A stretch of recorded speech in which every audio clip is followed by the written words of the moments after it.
tuteekako mukazi gwe. Osegera ojja kuloza ku bulumi bwatuteekako. Naye nga gweyimira otya n'ovuma abantu gwe alinga empiki. Yegwe gw'ovuma omuntu gwe Benita gwe. Gwe ataweza yadde kifuuti 5 gudde ku bantu ovume gwe. Naye nkolinze ogeza n'okomawo Uganda. Ogeza n'odda e Bugombe. Ogenda kutegeera. Era olunaku lwe mmanya nti Benita wakomyewo e Bugombe. Ngenda kunoonya buli nnyoko gwe yaloga ku kyalo. Nnyoko baayagala dda n'omugoba ku kyalo lwa bulogo. Wesegeera. Era weetereeze ove ku Bannayuganda. Kera ku makya oba yagala tukusonyiwe weetonde. Bw'oteetonda Benita tugenda kutereka paka lw'ofuna ekizibu. Oba olokakasa nti Bannayuganda tetuli mmere. Buuza ku Mwami Museveni.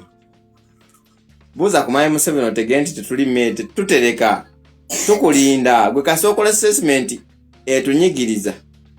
Tetulina muntu, tetulina maanyi. Naye tukulinda wano ng'ofunyemu ku kizibu. Benita watulaze obunafu bukati tubumanyi. Era Bannayuganda mugende ne ku Instagram kikampuni kye kinayo account. Era ngambiddwako nti gye kisinga okubeera ne bakasoma. Era gye basinga okubeera abawala bbiya. So naye mugendeyo naye mumuzeeko emirembe. Kawala gwe tukwagala oli ku ttaka. Osega tukwagala oli ku ttaka. Tetukikola nti omulimu gwe tugwagala. Tukikola kukulumye naawe ofune ku bulumi. Osegeera. Benita twakugambanga wano nti tewali awakola lutalo ku Kyagulanyi n'awangula gwe munoonyereza. Era tewali awakola lutalo ku Bannayuganda abanyigirizibwa n'awangula. Tosobola kuwangula lutalo Bannayuganda abanyigirizibwa. Jjukira tuli bangi. Ate Benita kino yawe kitegere nti tetwerabira. Benita tetusobola kwerabira. Benita wandibadde otegeera ennaku yo. Muwala gwe alina ebizibu bingi lwa butayogera. Ekikukumidde ku ky'emyaka egyo gyonna olina ebizibu byewaleka ku kyalo. Remember, nnyoko yasinga okuloga abantu ku kyalo. Yasinga ebitega n'amayembe. Yakukozesanga ne musiranyanga amayumba g'abantu. Benita n'oteganga abantu amatalo. Olw'okuba waleka wala kato.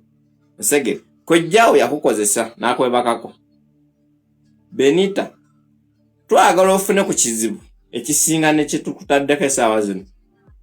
Era Benita bakugoba ku mulimu sikulaba e Bugombe. Sigala noonya gy'olaga. E Bugombe sikulabayo.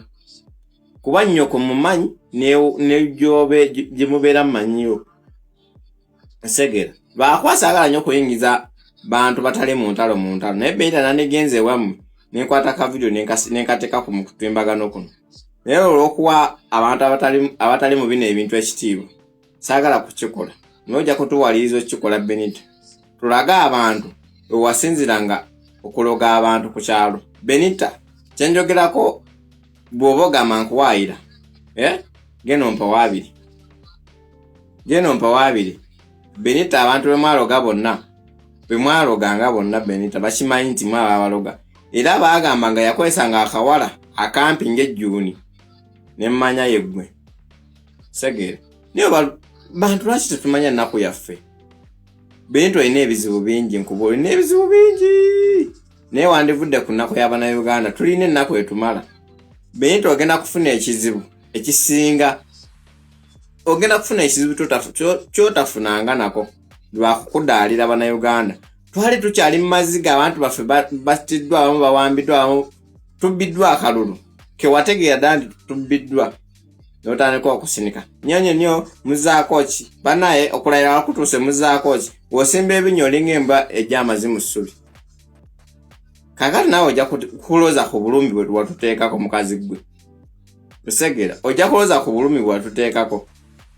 Naye nga gweyimira otya n'ovuma abantu gwe alinga empiki. Yegwe gw'ovuma omuntu gwe Benita gwe. Gwe ataweza yadde kifuuti 5 gudde ku bantu ovume gwe. Naye nkolinze ogeza n'okomawo Uganda. Ogeza n'odda e Bugombe. Ogenda kutegeera. Era olunaku lwe mmanya nti Benita wakomyewo e Bugombe. Ngenda kunoonya buli nnyoko gwe yaloga ku kyalo. Nnyoko baayagala dda n'omugoba ku kyalo lwa bulogo. Wesegeera. Era weetereeze wetereze ove ku bannayuganda. Kera kumacha oba yagala tukusonyiwe weetonde. Bw'oteetonda Benita tugenda kutereka paka lwofuna ekizibu. Weekakasa nti bannayuganda tetuli mmere. Buuza ku Mwami Museveni. Buuza ku Mwami Museveni otege nti tetuli mmere tutereka.